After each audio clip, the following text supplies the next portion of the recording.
Welcome to my viewers. Have you ever felt eyes on you when you absolutely knew you were alone? That's how it started for me. What I'm about to tell you isn't fiction or some internet creepypasta.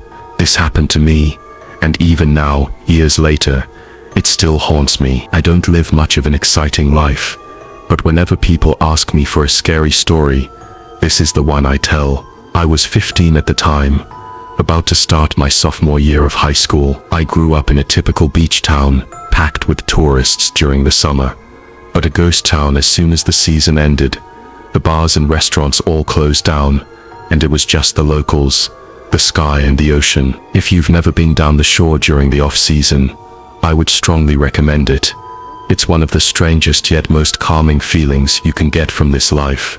As cliché as it sounds, our house was on a street called Surf Avenue, just a block from the beach. Funny enough, I actually knew how to surf. It would be pretty pathetic if I didn't, considering the name of our street.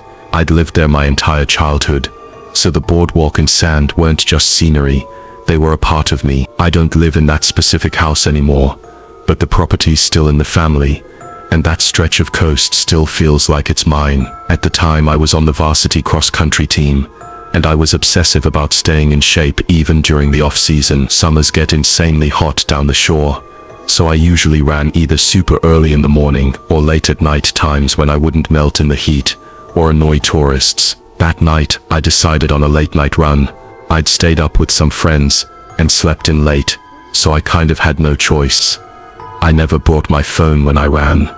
It was annoying not having music, but even that little extra weight threw me off. I had this clunky little Garmin watch to track distance and pace, and my house keys jammed into the tiny pocket in my shorts. My parents were insanely uptight about locking up, even if they were home. Honestly, I never understood why they were so worried. Our beach town was the kind of place where people left their doors unlocked, but I followed the rule. Every time, that night, I stuck to the boardwalk. It was just soft enough to be kind on the knees, but not as brutal as running on the beach. Sometimes I'd do sand runs for the challenge, but not that night. I just wanted something long, steady and simple. I zoned out after a few miles, letting the rhythm carry me. I tell people all the time, once you break that mental barrier around mile 3, the rest becomes almost meditative. I was in that zone when I heard it. Clink. I stopped, checked my pocket. Empty.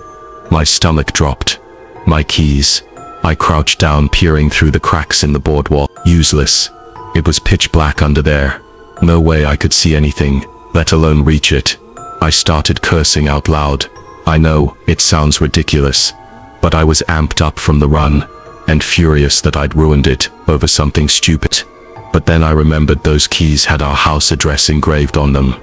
I couldn't just leave them. I didn't even think. I jumped off the boardwalk and went down to the sand. The smell under there was something else, like rotting seaweed and stale beer. It was thick, like it clung to your nose. I didn't have my phone, so the only light I had was the weak backlight on my watch. I crouched down to the spot where I thought they had fallen, but there was nothing, just more sand and trash. I started shifting the sand around, hoping they were buried. Nothing. I climbed back up onto the boardwalk, trying to figure out how to mark the right spot. Then I had an idea. I untied one of my shoelaces, dangled it through the slats, and let it hang. That way, I could crawl back underneath and spot it from below. But as I stood up, something pulled the lace. Not wind, not gravity. Something tugged from below, and then it vanished into the crack. I froze. There was someone under the boardwalk. My brain did the math in a flash. Whoever it was probably had my key, and if they saw the address, I didn't even think it through. I just jumped back down and crawled under again. Call it teenage pride or sheer stupidity. It felt different this time. The air was thicker. The quiet wasn't peaceful anymore. It was oppressive. I heard shuffling. I turned my watch toward the noise. Nothing. More sand. More beams. I moved forward.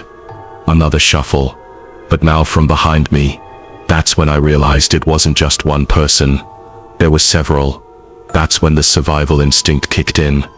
What the hell was I doing? Was I going to brawl with a bunch of homeless people in the dark? I turned to leave, but something cold grabbed my ankle. A hand, with fingernails that dug into my skin. I screamed, kicked my foot connected with something soft. The grip released. I didn't look back. I scrambled out like a wild animal, limbs scraping against the sand and wood. I sprinted all the way home. When I got to the door, I pounded until my dad opened it. He was furious, but the moment I told him everything and my mom saw the marks on my ankle, everything shifted. My dad called the police. We had a locksmith out the next morning, changed every lock. I figured that was it, just some terrifying random incident. But a few days later, I woke up to loud knocking at the front door, way too early for visitors. I waited, but no one answered it, so I went downstairs, still half asleep, looked through the peephole. No one. I opened the door. Nothing on the street. Empty. Then I saw it. On the doormat, sitting perfectly in the middle, was a single shoelace. My shoelace. From that night, I slammed the door shut, so hard the frame rattled. We installed a security system that afternoon. For weeks we were all on edge, but nothing else ever happened. Still, I can't explain what was really under that boardwalk, or how they knew where to find me.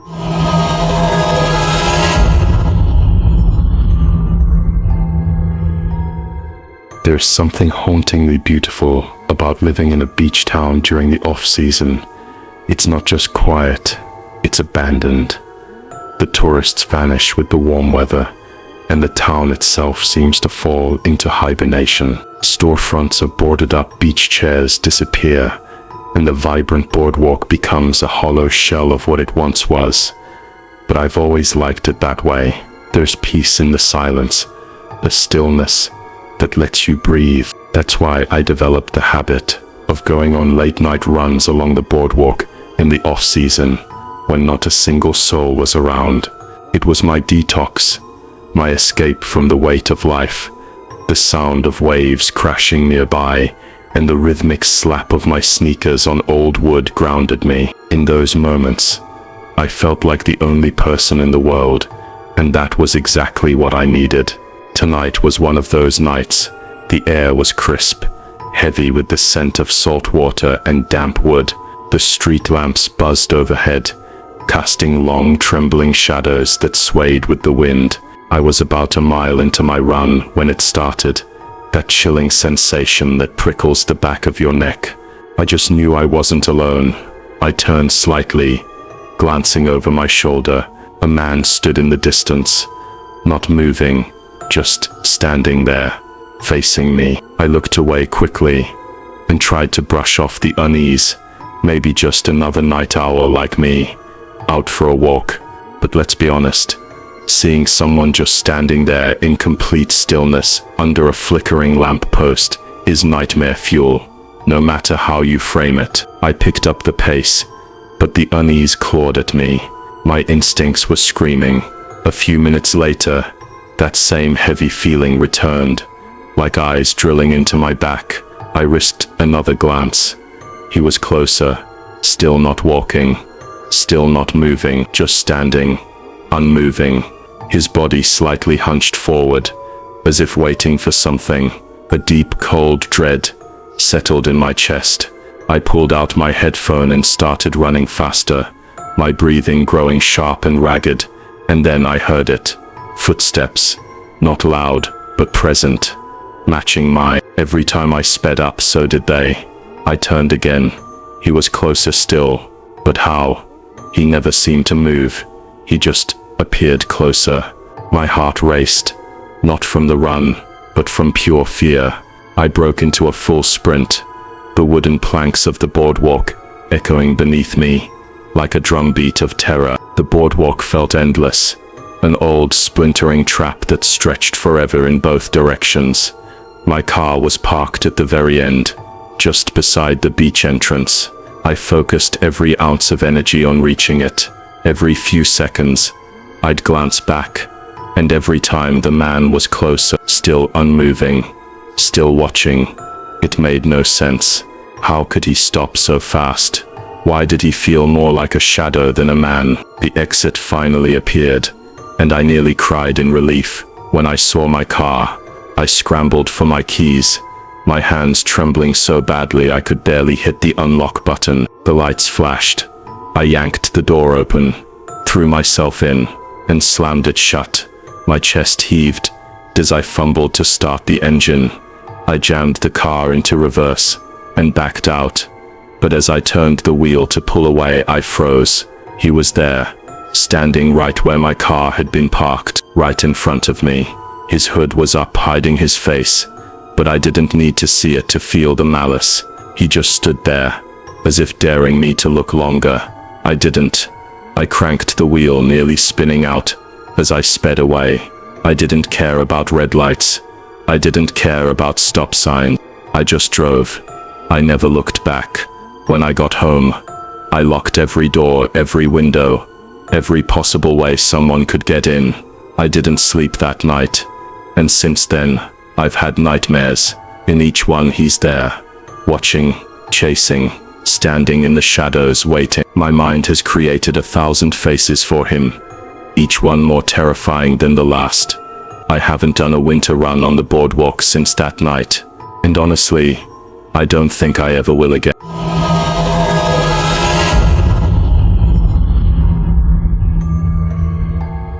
This happened last summer. I was 22 and spending a weekend at the shore with a bunch of friends in the cheapest Airbnb we could find. It was one of those rundown beachside apartments with rusted railings and peeling paint, but we didn't care. It was all about the experience. On the last night of our stay, we'd been out on the beach the entire evening. We built a bonfire, drank cheap beer, shared stories, and listened to the waves crash under the moonlight. It wasn't anything wild, just the kind of peaceful chaos you get with good friends. Eventually, most of the group called it a night and headed back, but I wasn't ready to sleep. I figured I'd walk off my buzz and soak in the quiet of the ocean one last time. The boardwalk at night has a strange kind of peace. The lights flicker in places, the wooden planks creak beneath your feet, and everything feels both alive and abandoned. I hadn't spent much time at the beach before, so it all felt new, like walking through a dream. But after about 20 minutes, nature called. I really had to pee. Now, I'm not the kind of guy who just goes in public like some of my friends. They tease me for it, but I just can't do it. So I started looking for a bathroom and spotted one of those public boardwalk restrooms up ahead. It looked rough, aged wood, graffiti on the walls, and barely a flicker of light above the entrance. But I figured it was better than nothing. I stepped inside and was immediately hit by a wave of stench. It was like bleach, mixed with something rotting, like it was trying to cover something up, but failing miserably. I held my breath and went straight to the farthest stall, hoping to make it quick. That's when I heard the door creak open again. My body tensed. Footsteps echoed slowly across the tile floor. At first they moved casually, but then I realized they were circling the room, not walking toward a stall, not heading for the sinks, just circling. And it didn't sound like just one person. The footsteps seemed to multiply, coming from different angles, confusing my sense of direction. I froze, listening, trying not to make a sound. Eventually the footsteps stopped near the sinks. No splashing water, no coughing or shuffling, just complete eerie silence. I hurried to finish and tried to push the stall door open, but it didn't move. I jiggled the latch. Nothing. It was stuck. Panic began to crawl up my spine. I shoved harder, shoulder against the door, and still it wouldn't budge. That's when I felt it.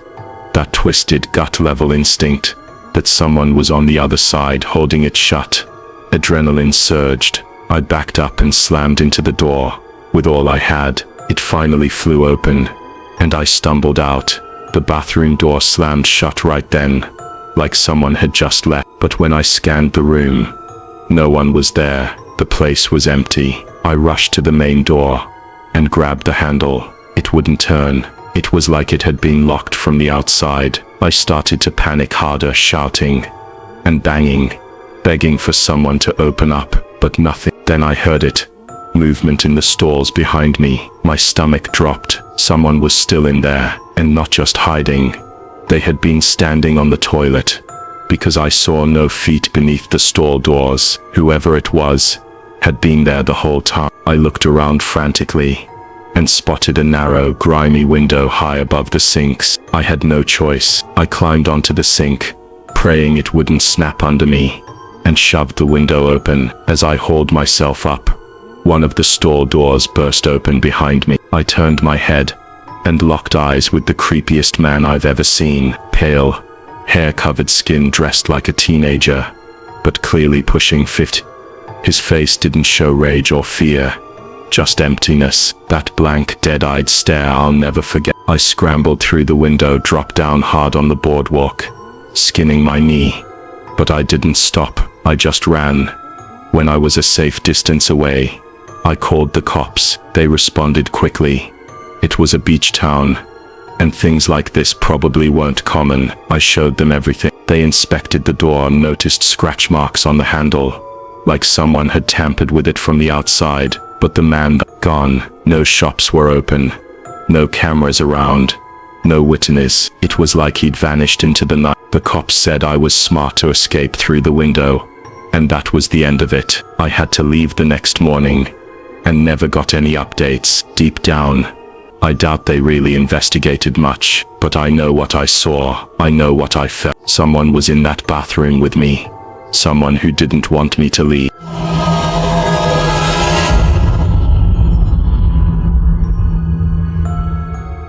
This story isn't just unsettling.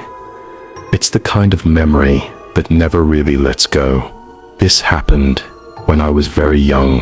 I'm sorry if some of the details are fuzzy, but this night never left me. I must have been around 8 or 9 during one of those long magical summers my family spent at my grandparents' beach house.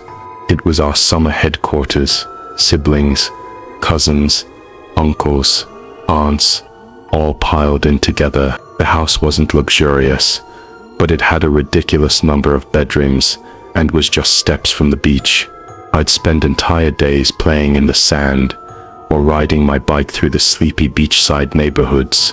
Those summers were golden, like a dream I wish I could live in again. But one summer stood out, different, darker. That year, a major hurricane was forecasted. Towns along the coast prepared for it months ahead. In our town, they built towering sand dunes along the shore as a barrier. To me, they looked like fortress walls. My siblings and I played on them constantly, pretending we were explorers climbing mountains or spies sneaking into castles. What was strange was how those dunes blocked the ocean view. Walking along the boardwalk, you couldn't even see the water anymore, just walls of sand. And after a certain hour, the beach officially closed. Lifeguards left, and visitors were supposed to stay off. But locals, we didn't listen. It was a small, safe town where kids ran free. As long as we didn't swim at night, our parents didn't really care. I had a mischievous streak back then. I liked breaking little rules when I thought no one would notice. That's why I snuck out one evening. It wasn't even dark yet, just before sunset. I don't even remember why. Maybe I'd fought with my brother. I just needed space. The downstairs sliding door made sneaking out too easy. My older cousins had already taught me how to do it like pros. I slipped out barefoot and headed toward the boardwalk. Normally I'd see a few people out, locals, other kids, but that night, the place was empty, complete. I mean, not a single soul. It was eerie, like the whole town had gone to sleep early. I was about to turn back when I noticed something strange. Thin smoke rising from behind one of the dunes. At first I thought it was fog, but it was definitely smoke coming from the beach. Fires weren't allowed, but sometimes tourists ignored the rules. Still, something about it felt off. It looked like it was just drifting up from the sand itself, like a volcano. I hesitated but remembered what my parents always said: never ignore someone who might need help. So I climbed the dune, away from the smoke to get a better look. At the top, I peeked over and saw it. A bonfire completely alone. No chairs, no people, no signs of life, just fire. That was weird. Even as a kid I knew a fire left unattended could be dangerous. I climbed down and approached it. Then I started kicking sand over it to put it out. But something in the pit caught my eye. Clothes. Little kids' clothes. Shoes. Socks. Half-burned fabric. I used a stick to poke around and realized the fire had been used to burn more than just wood. There were pictures in there too. Most charred, but one had survived. It was a photo of a boy about my age. What made my blood run cold was that he looked eerily like me, not just vaguely, but enough that if someone said he was my cousin, I wouldn't doubt it. Then I heard a voice. Hey, I looked up and saw a man stumbling toward me from down the beach, bald, slurring, staggering. Hey kid, he shouted, and started moving faster. I froze. I couldn't move. Then he yelled, "Don't you go anywhere." And that was all I needed. My legs kicked into action. I bolted. Climbing the sand dune was like dragging through quicksand. I could hear him behind me, screaming obscenities, closing the distance. Just as I reached the top, I felt his fingers swipe at my ankle, but by some miracle he didn't grab me. I tumbled down the other side, scrambled to my feet, and sprinted all the way back home. I didn't stop until I was safe inside my room. I cried hard. I wanted to tell my parents. I really did, but I was too scared. I'd snuck out. I didn't want to get in trouble. So I said nothing. There were no reports afterward. No police. No missing children. Nothing. It was like it never happened. But I know what I saw. I know that photo looked like me. And I still wonder if something worse would have happened if I hadn't run. Maybe I was never meant to see that fire. Maybe the person in that photo was me, in some way. And that's the part that keeps me up at night. Thanks for watching. If you found this story chilling, please like, subscribe, share it with your friends, and leave a comment below. I'd love to hear your thoughts and your theory. Until next time, stay safe out there.